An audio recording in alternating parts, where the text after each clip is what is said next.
Hello. അപ്പോൾ ഇന്ന് നല്ല മഴയുള്ളൊരു ഈവനിങ് ആയിരുന്നു. അനങ്ങാണ്ട് വീട്ടിലിരിക്കാനൊക്കെ തോന്നും, പക്ഷേ നമുക്കിന്ന് മെഹന്തി വർക്ക് ഉണ്ട്. സോ അങ്ങോട്ടേക്ക് പോവുകയാണ്. ബ്രൈഡൽ മെഹന്തി അല്ല, ഒരു 7 months സെർമണിയുടെ ഒരു മെഹന്തിയാണ്. ഞാനിന്ന് അവിടെ പോകാൻ കുറച്ച് എക്സൈറ്റഡ് ആണ്. കാരണം ഭയങ്കര ഒരു പ്രകൃതി രമണീയമായ ഒരു സ്ഥലമാണ്. കണ്ടില്ലേ, നല്ല കാടും ഒരു പച്ചപ്പും ഒക്കെ ഉള്ളൊരു അടിപൊളി സ്ഥലമാണ്. ഇതിനേക്കാളും അടിപൊളി നമ്മളിപ്പോൾ പോകുന്ന വീടാണ്. അടിപൊളി ഗ്രീനറിക്കുള്ളിൽ നല്ലൊരു തറവാട് കാണാൻ തന്നെ എന്താ ഒരു ഭംഗിയില്ലേ. നമ്മൾ എന്തൊക്കെ മോഡേൺ വീടെന്നൊക്കെ പറഞ്ഞാലും ഇതിൻ്റെ ഒരു ഭംഗി അതിനൊന്നും കിട്ടൂല അല്ലേ. ഈ ഒരു തറവാട് ഒരു 100 വർഷം പഴക്കമുണ്ടെന്ന് പറഞ്ഞാൽ നിങ്ങൾ വിശ്വസിക്കുമോ? വിശ്വസിച്ചേ പറ്റുള്ളൂ. കണ്ടോ, ആ ഒരു പഴമ നിലനിർത്തിക്കൊണ്ട് തന്നെയാണ് അവർ ഇപ്പോഴും വീട് മെയിൻറ്റെയിൻ ചെയ്യുന്നത്. ഒന്നും അവർ മാറ്റിയിട്ടില്ല. ലൈക്ക് ആ ഡോറും ആ ഒരു മച്ച് എല്ലാം അതുപോലെ തന്നെ വെച്ചിട്ടുണ്ട്. പിന്നെ ഓൾറെഡി ലേറ്റ് ആയതുകൊണ്ട് ഞാൻ അധികം വീടൊന്നും ഷൂട്ട് ചെയ്യാൻ നിന്നിട്ടില്ല. ലൈക്ക് ബ്രൈഡിന് തന്നെ വായിലേക്ക് വരുന്നത്. ആൾക്കിന്ന് വർക്ക് ഫ്രം ഹോം ആയതുകൊണ്ട് 5 വരെ വർക്ക് ഉണ്ട്. സോ അതിന് ശേഷമാണ് മെഹന്തി ഇടാൻ വന്നത്. അപ്പോൾ ഇനിയും ഷൂട്ട് ചെയ്യാൻ നിന്നാൽ നമ്മളെ വർക്ക് പിന്നെ ഡിലേ ആയി പോവുമല്ലോ. അതുകൊണ്ട് നമ്മൾ പെട്ടെന്ന് തന്നെ മെഹന്തി ഇടാൻ സ്റ്റാർട്ട് ചെയ്തു.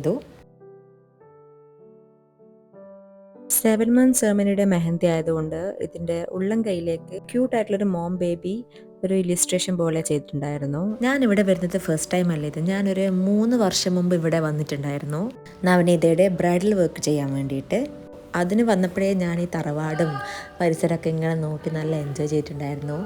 അന്ന് പക്ഷെ ഞാനിങ്ങനെ വ്ളോഗൊന്നും എടുക്കാറില്ലല്ലോ, അതുകൊണ്ടൊന്നും കാര്യമായിട്ടൊന്നും ഷൂട്ട് ചെയ്തിട്ടില്ല. മെഹന്തി ഇട്ടു, മെഹന്തിയുടെ ഫോട്ടോസ് എടുത്തിട്ട് അതുപോലെ അങ്ങ് തിരിച്ചു വന്നു. അപ്പം അങ്ങോട്ടേക്ക് പോകുന്നതിന് മുമ്പ് തന്നെ ഞാൻ പ്ലാൻ ചെയ്തിരുന്നു കുറച്ച് ഷോർട്സ് ഒക്കെ എടുക്കുന്നതിന് മുന്നേ ഞാൻ നവനീതയോട് ചോദിച്ചിട്ടുണ്ടായിരുന്നു കേട്ടോ, ഓക്കെ ആണോ എന്ന്. She was totally okay. വീട് കുറച്ച് ഉള്ളോട്ടായതുകൊണ്ട് തന്നെ ഫോണിൻ്റെ റേഞ്ച് ഒന്നും ഉണ്ടായില്ല ഉള്ളിൽ. അപ്പോൾ ഒരു കോൾ ചെയ്യാൻ പുറത്തിറങ്ങിയതായിരുന്നു. ഇപ്പോൾ കണ്ട ഷോർട്സ് ഒക്കെ എടുത്തതാണ് കേട്ടോ. അങ്ങനെ മെഹന്തി നമ്മൾ 1 സൈഡ് ഫിനിഷ് ചെയ്യാനായി. അത്യാവശ്യം ടൈം എടുത്തിട്ടുണ്ടായിരുന്നു കേട്ടോ ഈ മെഹന്തി ഇടുമ്പോൾ. എനിക്ക് അങ്ങനെ ഒരു പ്രശ്നമുണ്ട്, ചില ബ്രൈഡൽ വർക്കൊക്കെ ഞാൻ പെട്ടെന്ന് ക്വിക്കായി ഫിനിഷ് ആക്കുക. പക്ഷെ ചില സെമി ബ്രൈഡൽ വർക്ക് ഉണ്ടല്ലോ, ലൈക്ക് ഈ ഒരു ലെങ്ത് ചെയ്യുന്നൊക്കെ ബ്രൈഡൽ വർക്കിനെക്കാട്ടും ടൈം എടുക്കും. അതെന്തുകൊണ്ടാണെന്ന് എനിക്ക് ഇപ്പോഴും അറിയില്ല. നിങ്ങൾക്ക് അങ്ങനത്തെ ഒരു എക്സ്പീരിയൻസ് ഒക്കെ ഉണ്ടോ? ഉണ്ടെങ്കിൽ കമന്റ് ചെയ്യട്ടോ. ഞാൻ നേരത്തെ പറഞ്ഞിരുന്നില്ലേ ആളുടെ ബ്രൈഡൽ വർക്കും ഞാൻ തന്നെയാണ് ചെയ്തതെന്ന്. നവനീതയുടെ ബ്രൈഡൽ മെഹന്തിയും ഇതുപോലൊരു സെമി ബ്രൈഡൽ ആയിരുന്നു. ഫുൾ ലെങ്ത് ഒന്നും ചെയ്തിരുന്നില്ല. അത് പിന്നെ ഒരു കേരള ബംഗാൾ വെഡിങ് ആയിരുന്നു. ഇന്റർസ്റ്റേറ്റ് കല്യാണം ആയതുകൊണ്ട് തന്നെ അവിടുത്തെ ട്രഡീഷൻ അനുസരിച്ചിട്ട് ഉള്ളം കയ്യിൽ അൾട്ട ചെയ്യണം എന്ന് നിർബന്ധമായിരുന്നു. സോ അൾട്ട ഇൻക്ലൂഡ് ചെയ്യാൻ പറ്റുന്ന ഒരു മണ്ടാല ഡിസൈൻ ആയിരുന്നു ഉള്ളിൽ ചെയ്തത്. ആ മണ്ടാലയുടെ ഇന്നർ പാർട്ട് നമ്മൾ ബ്ലാങ്ക് ആക്കി വിട്ടു. അപ്പോൾ അതിനകത്ത് അൾട്ട ചെയ്യാലോ.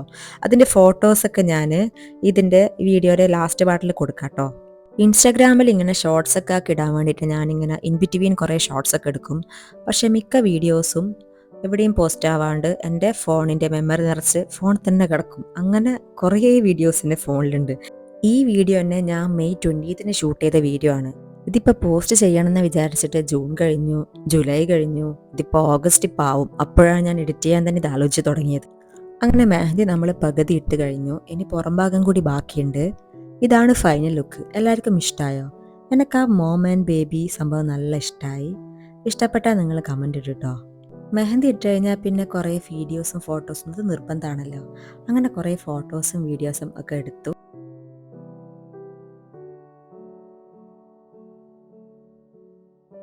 ഈ മെഹന്തിക്ക് ഞാൻ മോളെ കൂട്ടിയിട്ടാണ് വന്നത്. കാരണം അവൾ കുറച്ചൊരു ക്രാങ്കി ആയിരുന്നു. അതിന് കൂട്ടാണ്ട് വേറെ വഴിയുണ്ടായിരുന്നില്ല. അപ്പോൾ മോൾ ഉറങ്ങായിരുന്നു ഇത്ര നേരം. എണീച്ചപ്പോൾ ഞാൻ പുറത്ത് ഹസ്ബൻഡിനെ വിളിച്ച് കൊടുത്തു.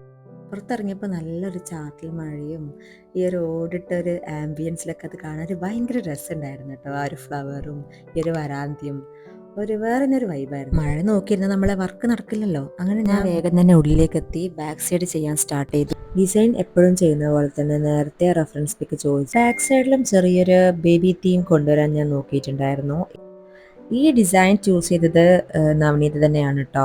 അവള് റെഫറൻസ് അയച്ചതിൽ നിന്നും എനിക്ക് ഇഷ്ടപ്പെട്ടപ്പോൾ ഇത് ഓക്കെയായി, അങ്ങനെ ഇത് സെലക്ട് ചെയ്തതാണ്. ഇതിലെ എലമെന്റ്സ് ഒക്കെ നല്ലൊരു ക്യൂട്ട് ആയിട്ടില്ലേ. ബേബി റാറ്റിൽസ് ഉണ്ട്, പിന്നെ കുഞ്ഞി ക്രാഡിൽ ഉണ്ട്, പിന്നെ കുട്ടി ഉടുപ്പുകള്, മൊത്തത്തിലൊരു ബേബി വൈബ് തന്നെ ഉണ്ട് ഇതില്.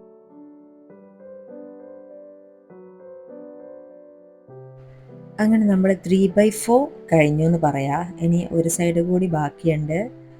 ഇതാണ് ഇതിന്റെ ഫൈനൽ ലുക്ക്. എങ്ങനെയുണ്ട്? അടിപൊളിയല്ലേ?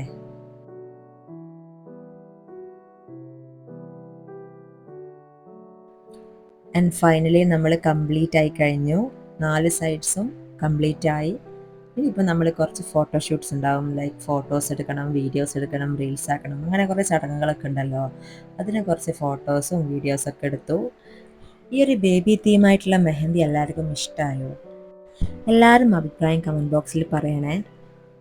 അതിപ്പോൾ നല്ലതാണെങ്കിലും മോശമാണെങ്കിലും സജഷൻസ് ആണെങ്കിലും ഏതായാലും കുഴപ്പമില്ല. മെഹന്തി ഇട്ട് സെക്കൻഡ് ഡേ നവനി നല്ല സ്റ്റെയിൻ പിക്ചർ അയച്ചിട്ടുണ്ടായിരുന്നു. നല്ല അടിപൊളിയായി ഡാർക്കായി വന്നിട്ടുണ്ടായിരുന്നു. നമ്മളുടെ മണിക്കൂറുകളോളം ഉള്ള എഫേർട്ടിൻ്റെ റിസൾട്ടാണ് ഈ സ്റ്റെയിൻ. അപ്പോൾ ഇത്ര ഡാർക്കായി സ്റ്റെയിൻ വരുമ്പോൾ അവരെക്കാളും ശരിക്കും ഹാപ്പി ആവുക മെഹന്തി ആർട്ടിസ്റ്റ് തന്നെയാണ്. നിങ്ങൾക്ക് ഇതുപോലത്തെ ഡാർക്ക് ആവുന്ന മെഹന്തി കോൺ വേണമെന്നുണ്ടെങ്കിൽ കമൻറ്റിൽ അറിയിച്ചാൽ മതി, ഞാൻ ഡീറ്റെയിൽസ് ഷെയർ ചെയ്യാം. ആൻഡ് ഇതാണ് നമ്മുടെ cute mom to be Navani. ആള് നല്ല സിംഗർ കൂടിയാണ് കേട്ടോ. അങ്ങനെ മെഹന്തി കഴിഞ്ഞ് അവിടുന്ന് മെല്ലനെ ഇറങ്ങി. കഴിയുമ്പോൾ തന്നെ അത്യാവശ്യം ഇരുട്ടായി. ഇനി നെക്സ്റ്റ് പരിപാടി എന്ന് പറഞ്ഞാൽ ഫുഡ് അടിയാണ്. എവിടെ പോയി തിന്നുന്നുള്ള ഡിസ്കഷൻ നടന്ന് ലാസ്റ്റ് നമ്മൾ എത്തിയത് പയ്യന്നൂർ റൂസ്റ്ററിലാണ്. അവിടെ കയറിയപ്പോൾ ആസ് യൂഷ്വൽ ഞാൻ എൻ്റെ അൽഫാം ഓർഡർ ചെയ്തു. അവര് പറഞ്ഞു അൽഫാമൊക്കെ തീർന്നു, തന്തൂരി മാത്രമുണ്ട്. ഞാൻ വേറെ ഓപ്ഷൻ ഇല്ലാത്തതുകൊണ്ട് അത് മതിയെന്ന് പറഞ്ഞു. പക്ഷെ വരുമ്പോഴത്തേക്ക് അൽഫാം പോലെ തന്നെ ഒരു സാധനം. അപ്പൊ ഞാൻ ഹാപ്പി. ഇത് രണ്ടും തമ്മിലുള്ള വ്യത്യാസം ഒന്നും എനിക്ക് അറിയില്ല കേട്ടോ. അറിയുന്നവരുടെ ഒന്ന് കമന്റ് ചെയ്യുക. അപ്പോൾ ഞാനിത് തിന്ന് തീർക്കട്ടെ. നെക്സ്റ്റ് വീഡിയോയിൽ കാണാം. വെയിറ്റ് പോവല്ലേ.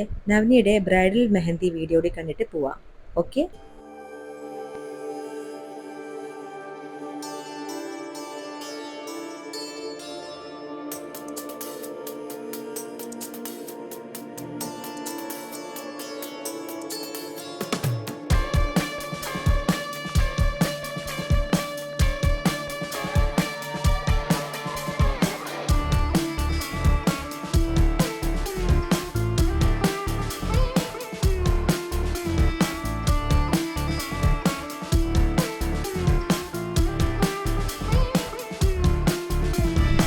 ഇനി പോയിക്കോ.